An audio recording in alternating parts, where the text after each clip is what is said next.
Alright, this is a update video on my inflatable paint booth. I've had a lot of people text me, email me, write me, and comment, whatever on the other video that I done back in November, whenever it was, of last year, whenever I first got this thing and I unboxed it.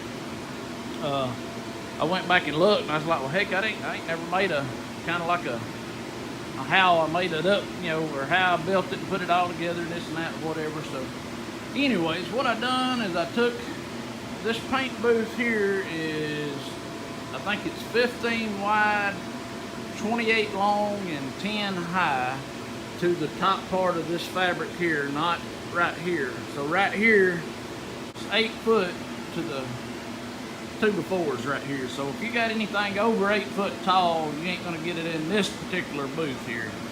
And right here, I just built, you know, added on my little 2x4 frame right here. Just I don't even know. I think that's 2 foot by 20 inches or so, something like that, whatever it is.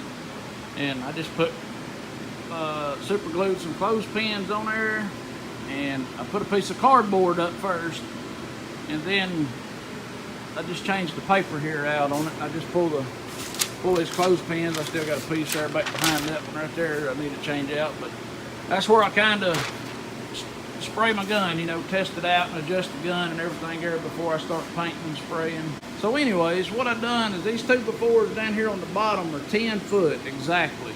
These right here, there's 2, 4, 6, there's 8 of them because of these running up here and this and that or whatever. So anyway, so I just cut them to match, and I can't remember the angle, degrees and all.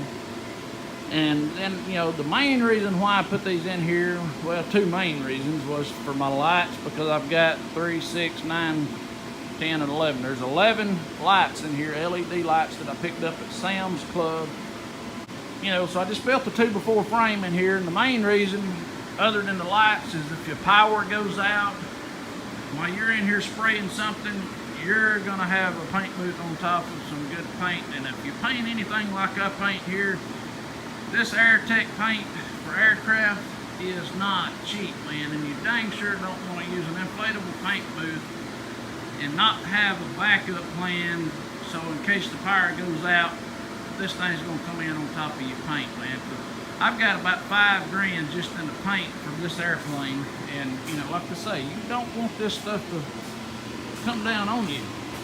But anyways, it's got this door, you know, back behind it here.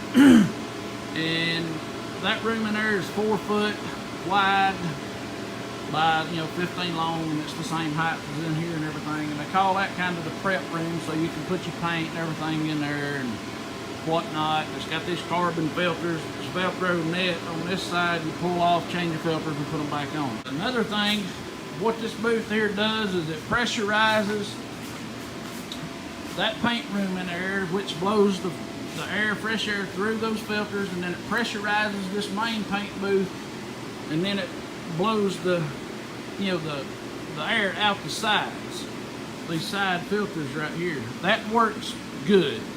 If you're not in a, you know, a brand new, super nice shop, and you don't want overspray getting into the paint or into the shop, then that works real good. But what I've done is I told, you know, got with Eric, Eric's buddy Pie is up in, I think Minneapolis, somewhere's up that way, or Minnesota, I can't remember, one of them upstates, but got with him, and he made this, call it the elephant snout. Made this little contraption right here. I'm gonna take my airbrush gun, I'm gonna airbrush me some ears on it, and I'm gonna make it look like an elephant, you know.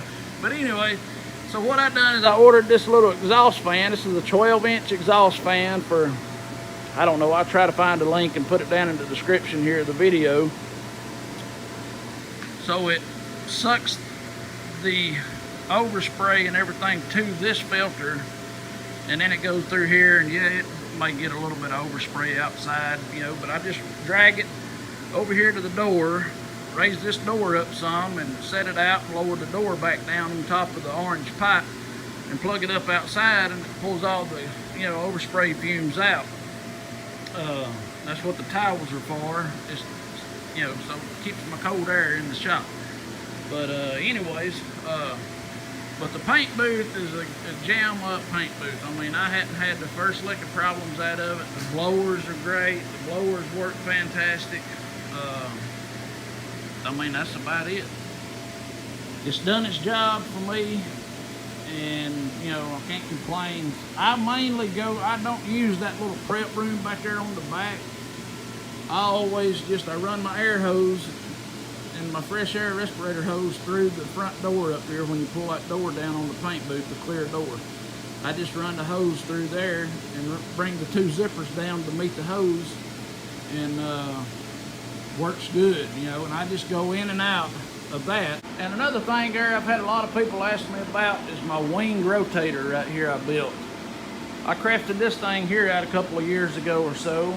I'm not a good welder. I'll go ahead and, well, I wasn't at that time. I've gotten a lot better since then, but I mean, it's all holding together, works good and all that, this and that, you know, but the nuts and stuff here, I had a MIG welder, and evidently there I didn't clean all the zinc air off these nuts whenever I tried to weld them on, and I had some of them there pop off and this and that, but that's why I got these nails in here, so I just drilled a hole and put them in there as pins to hold these on, but it works good. So anyway, I mean, you can TIG, that's the best way to do it, just TIG some nuts on here and, you know, tighten them up.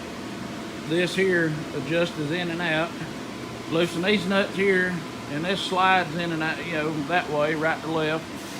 But I've got a video I post in the description on this video, the link to the video of telling you all the measurements and everything on how I built this and that or whatever. But it's got these little wheels down here that rolls, and this is my little brake, I call it. I just put a clamp here on it, and I've got these little pads I picked up at Home Depot, like you put on the bottom of furniture and stuff.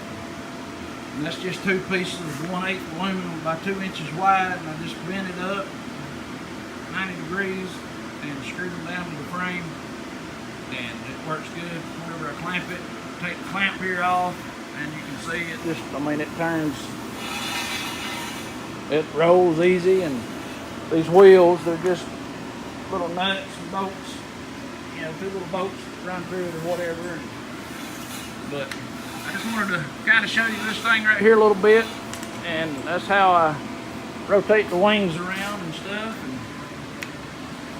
And then the other stand right up here, the spars, where the spars, brackets there on the spars, they bolt on to that one. I did not build this one. I bought this one here from Wag Arrow for a couple $100 or so, or whatever it was. It's got the long bracket over here and then the short one over here. And then it comes with another short bracket like this for different planes, you know. So anyways, thought I'd just show you that right there right quick. And then my paint, I'll take you around here right quick and show you this mess of stuff there. Got my boot cowling in there, goes to over the front end of the airplane. So this is kind of my little mixing, where I mix up all my paint and this and that, paint shaker. I built this little stand, and the yellow hose there, just this little short hose that just comes over and connects onto the paint shaker. And, so anyways, that Sada 5500 right there, that's the best gun there on the market to me. I mean, sprays flawless, beautiful. But anyways, that's what I got going on. And that's the paint booth, or the paint mixing side over here on the shop. But anyways, I just thought I'd make an update video, show you what's going on here. But anyways, I just wanted to make a video and show y'all my paint booth and how I'd made the inside of it up and everything like that. Thank you for watching.